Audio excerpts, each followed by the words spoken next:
নমস্কার দর্শক বন্ধু, ব্ল্যাকবোর্ড ম্যাজিক চ্যানেল পক্ষ থেকে আপনাদের সবাইকে স্বাগত। দর্শক বন্ধু, আজকে আমি আবার একটি টপিক দেখাতে চলছি, আসুন দেখে নিন।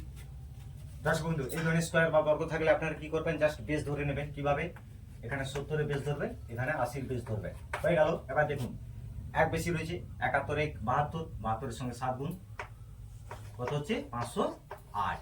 একার বর্গ 1, এটা 74। তারপর দেখুন 72, 2, 74, 7 গুণ 518, 2 এর বর্গ 4, উত্তর। তারপরে দেখুন 73, 76 হয়ে যাচ্ছে, 7 গুণ 532, 3 এর বর্গ 9, এটা 74। 74 রয়েছে, 4 বেশি রয়েছে 78, 78 এর সঙ্গে 7 গুণ 546। এখানে 4 এর বর্গ কত?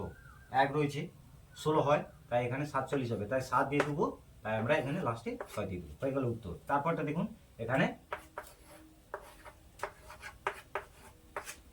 এটা কিন্তু 80 বেস ধরে করা হয়েছে। এখানে দেখুন 4 কম রয়েছে 72, 72 এর সঙ্গে 8 গুণ করলে কত হচ্ছে 576। কিন্তু এখানে কি হবে, সেই একই, 16 রয়েছে 4 এর বর্গ, তাই এখানে 7 দিয়ে দিবেন, এখানে 6 দিয়ে দিবেন, এটা 74। তারপরটা দেখুন 3 কম রয়েছে 74, 74 এর সঙ্গে 8 গুণ করলে কত হচ্ছে 92, 3 এর বর্গ কত 9, এটা হচ্ছে উত্তর। এটা কেবল আপনাদের জন্য, আপনারা ঝটপট উত্তর দিন। কমেন্ট সেকশন খোলা রয়েছে, জানাতে বলবে না। ধন্যবাদ।